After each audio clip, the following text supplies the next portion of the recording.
Halo anak-anakku. Assalamualaikum warahmatullahi wabarakatuh. Jumpa lagi dengan Bapak. Hari ini kita bertemu kembali meskipun dengan media daring. Semoga anak-anakku semuanya dalam keadaan sehat walafiat, meskipun banyak yang sakit di sana sini, di rumah sakit juga orang banyak. Tapi mudah-mudahan semuanya dalam keadaan sehat walafiat. Allahumma amin amin ya rabbal alamin. Makanya jaga kondisi sehat selalu biar kita masih tetap semangat untuk belajar. Anak-anak, hari ini kita akan belajar materi ekonomi yang melanjutkan sebagai sub pokok bahan yang baru.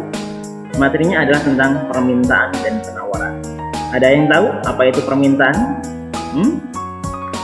Yang minta duit Pak, Bu. Nah, bukan yang itu. Mungkin adik-adik sering mendengar istilah minta. Tapi dalam pergian perekonomian bukan permintaannya seperti itu. Tapi permintaannya ini maksudnya adalah berbagai jumlah barang dan jasa yang diminta pada berbagai tingkat harga pada waktu dan tempat tertentu. Nah, sekali lagi, permintaan adalah berbagai jumlah barang dan jasa yang diminta pada berbagai tingkat harga pada waktu dan tempat tertentu. Jadi ada beberapa istilah nih. Pertama, jumlah barang. Yang kedua, tingkat harga, dan pada waktu dan tempat tertentu. Di sini yang akan kita bahas, yang namanya permintaan itu, berapa nih jumlah barang yang diminta ketika pada saat harganya ditetapkan oleh pasar. Misalnya, harga di pasar itu adalah sebesar Rp500 per unit misalnya. Maka jumlah barang yang diminta adalah misalnya ketika harganya 500, maka barang yang diminta sebanyak 40 unit misalnya.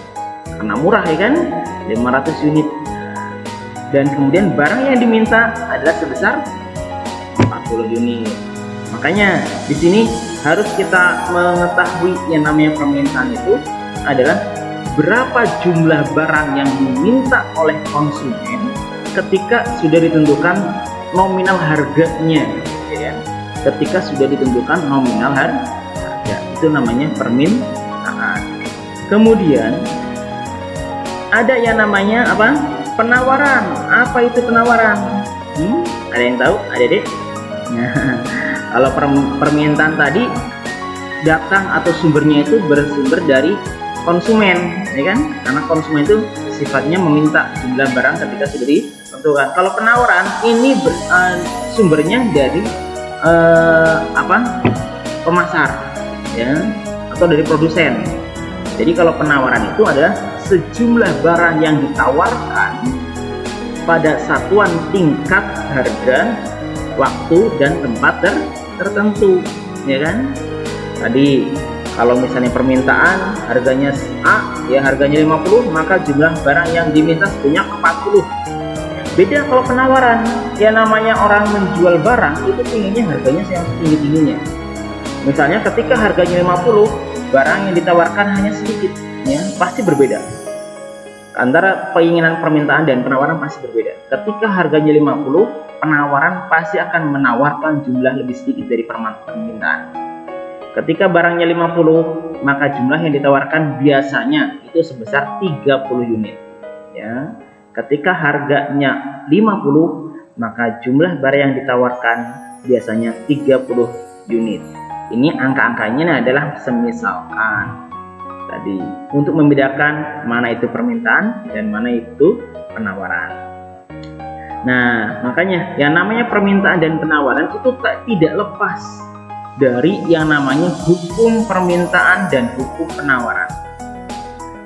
Nah, yang namanya hukum permintaan bukan semua yang orang yang minta itu dihukum, bukan, ya. Tapi yang maksud dengan hukum permintaan itu adalah semakin tinggi, semakin rendah tingkat harga suatu barang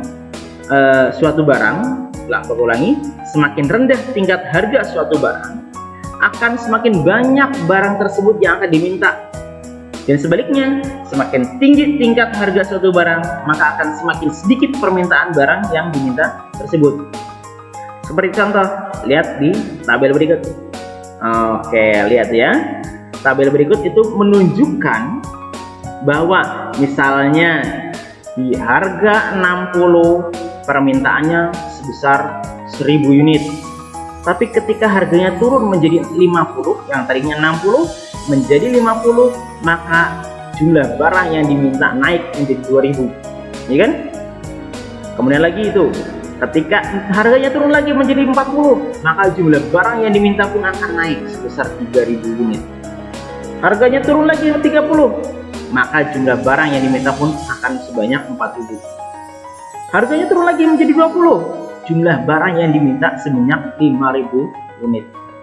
Bisa dicontohkan nih adik-adik, ketika adik-adik beli yang namanya gorengan, kalau di kantin ya, adik-adik sering beli gorengan kan? Kalau misalnya harganya 1000, paling adik-adik banyak yang beli hanya sebanyak 4 unit kalau harganya 1000, ya kan? 4 buah gorengan. Tapi ketika harganya turun tuh menjadi 500 rupiah, adik-adik nggak mungkin tuh hanya cuma 4 biji kalau harganya 500. Maka banyak orang-orang siswa-siswi yang membeli goreng itu sebanyak 10 unit, bisa jadi, ya kan? Kenapa? Karena harganya turun, maka jumlah barang yang diminta akan semakin banyak. Nah, seperti tadi yang dilihat di contoh. Kemudian bagaimana dengan fungsi penawaran? Nah, fungsi penawaran pun sama, ya kan? Atau hukum penawaran.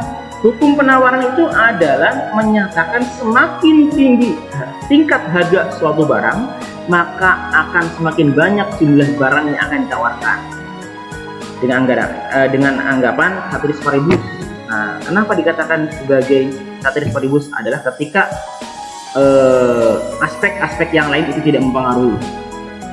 Sekali lagi nih, hukum penawaran itu misalnya ketika harga naik, maka jumlah barang yang ditawarkan pun akan semakin tinggi, ya. Seketika barang yang ditawarkan naik, maka jumlah barang yang ditawarkan pun akan naik.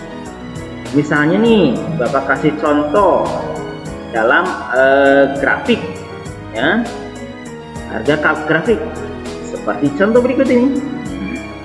Ketika harganya 20, maka jumlah barang yang ditawarkan sebanyak 1000 unit. Tapi ketika harganya naik nih menjadi 30 rupiah. Ya, ketika harganya naik dari 20 menjadi 30, maka jumlah barang yang ditawarkan pun akan semakin naik menjadi 2000. Naik lagi tuh harganya menjadi 40, maka jumlah barang yang ditawarkan pun akan semakin naik menjadi 3000 unit. Nah, itu ya.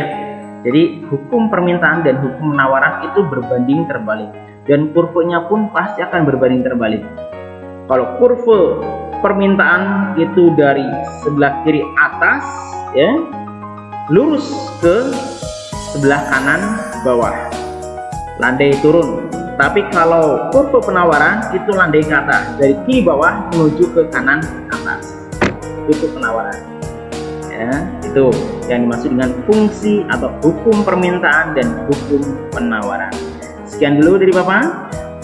Kita pelajari bersama-sama ya tentang hukum permintaan, apa itu permintaan, apa itu penawaran, dan bagaimana hukum permintaan dan bagaimana hukum penawaran. Sekian, terima kasih. Assalamualaikum warahmatullahi wabarakatuh.